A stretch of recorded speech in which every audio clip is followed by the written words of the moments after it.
I'm so elated of having you this afternoon. And of course, I have to be very thankful to my team, the Advaux Publishing and Creatives. I'm also grateful for the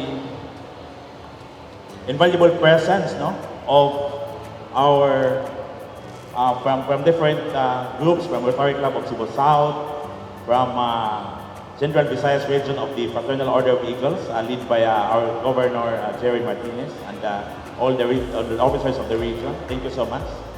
And of course, from the Friends of Media, thank you so much also for coming over.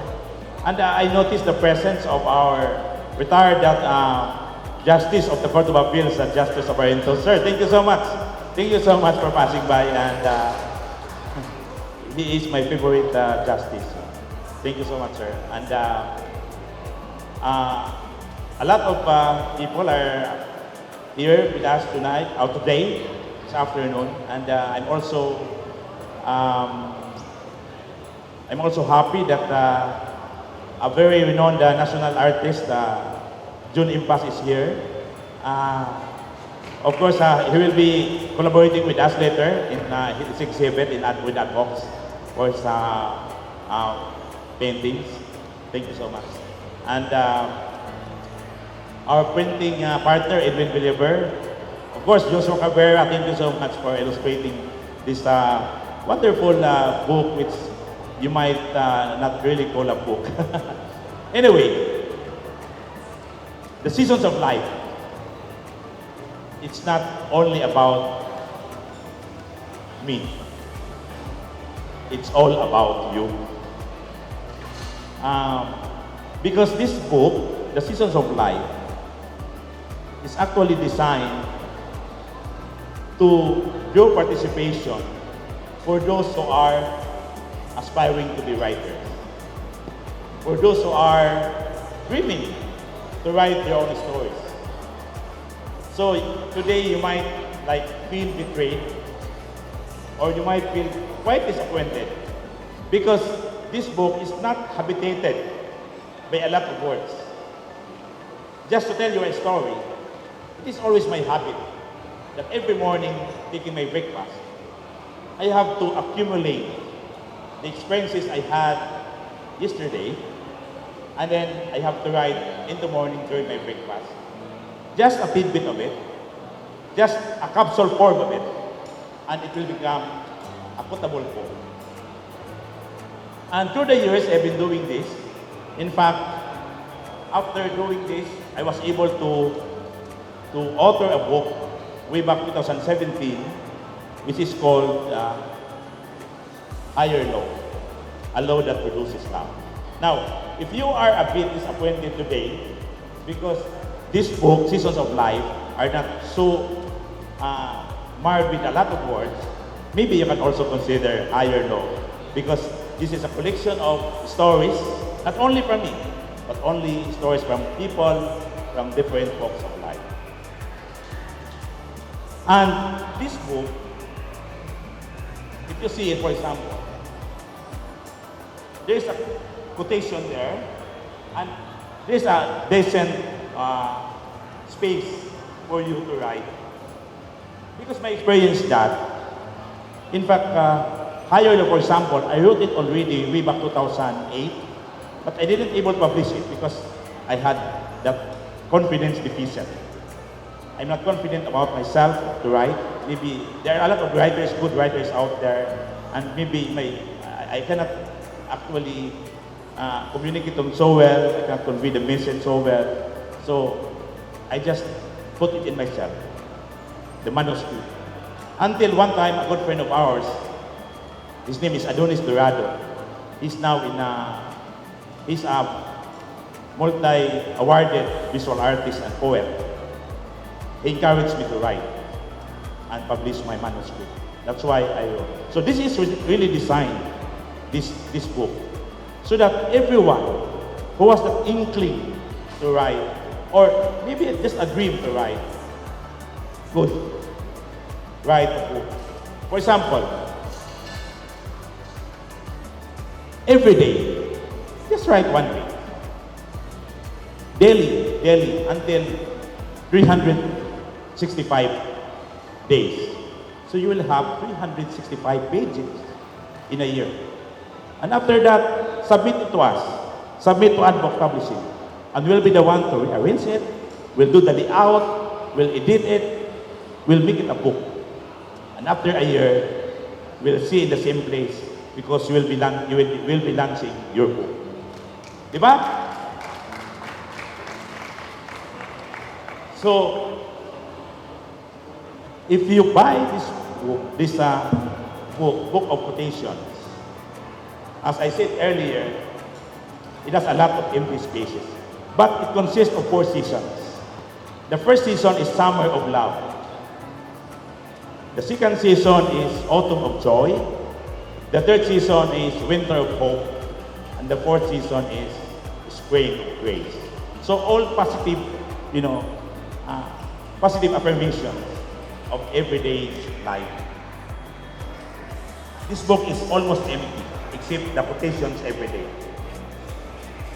And I remember the quote of St. Augustine when he said, it is only when your hands are empty that you are full.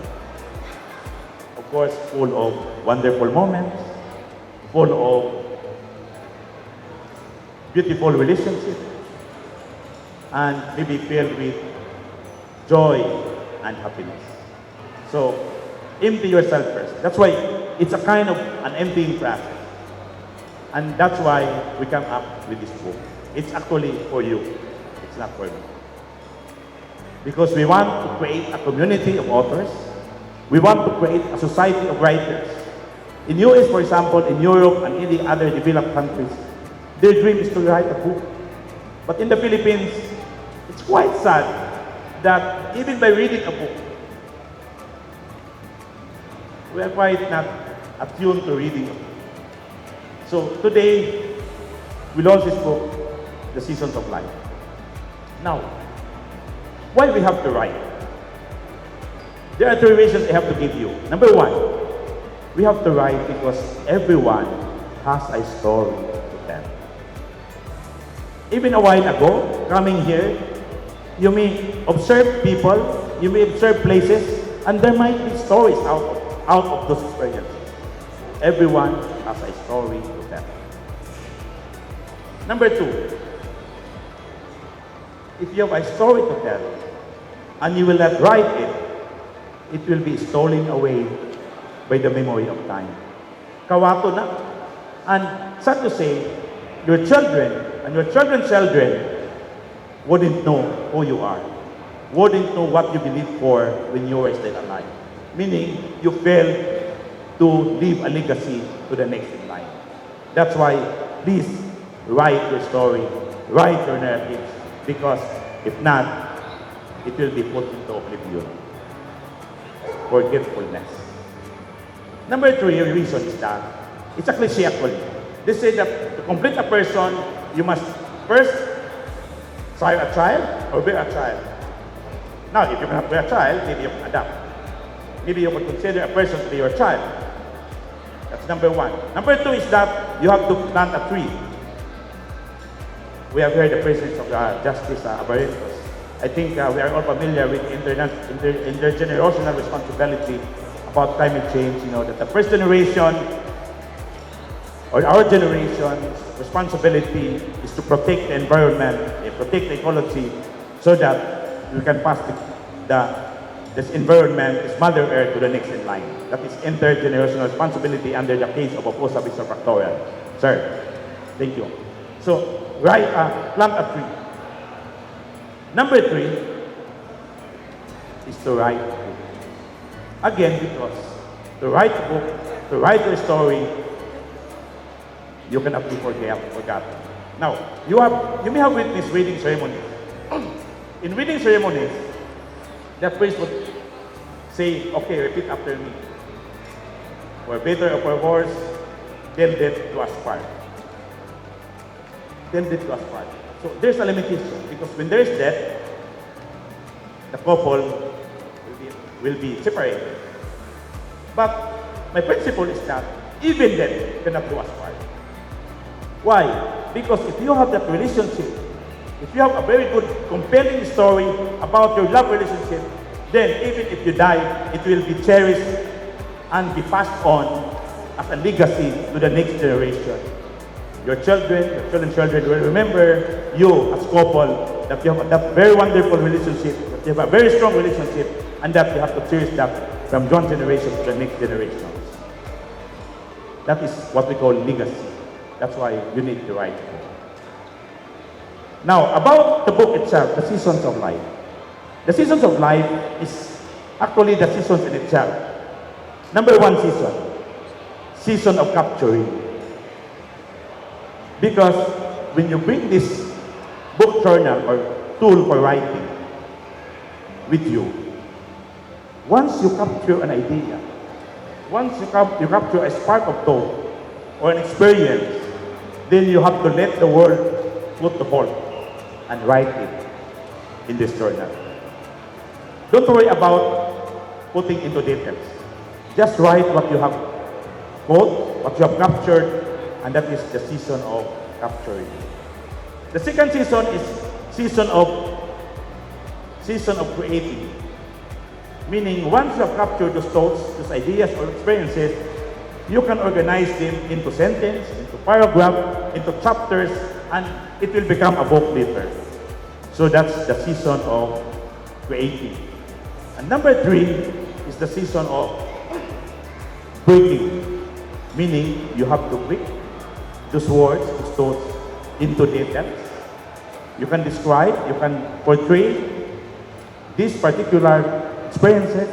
For example, if you travel somewhere else, abroad, maybe you can see a lot of infrastructures, architectural designs, or any tourist destinations. You can actually be observant of everything that you see and put it into details. That is seasons of breaking up.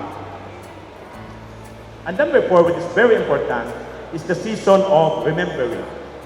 Because every time that you write, you can always remember what you have experienced in the past, your thoughts, your ideas. Even, for example, our good artist, June Impas, if he has to paint, he can remember the experiences before or today, and even he could visualize tomorrow. That is what we call seasons of remembering. And when you grow old, and once you're able to write, you can always pick up your book and read it again and feel how wonderful it was. And of course, it's also a season of remembering for the next in line, because once you are already gathered, you will just keep the books themselves, open it, and they will remember you by reading your book. So there are 4 seasons. Now, last point that I'm going to ask you is that, and it's a call for you. Come with us, walk with us, journey with us, and write with us. Because it's also a process of humanizing.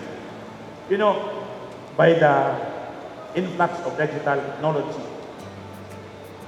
although it is a double-edged sword, meaning there's a benefit out of it, there's also a destruction out of it.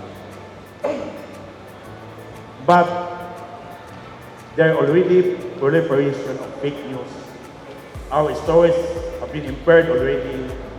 There are already a lot of stories that, of course, not anymore subordinated to truth. And because of that, it's dehumanizing us. In fact, there is what we call AI, artificial intelligence, where you can write your speech, you can write your essay by just engaging with AI. Is that our rendition of truth? I don't think so. So today, let's humanize ourselves again. Let's rediscover ourselves again. Let's explore who we are, our essence, not our ego. And if we do that by writing, maybe someday this world will be a better place to live in, going through the different seasons of life. Thank you so much, and have a lovely afternoon, everyone. All right, congratulations, Atty. Mac Gordon, on your book, The Seasons of Life.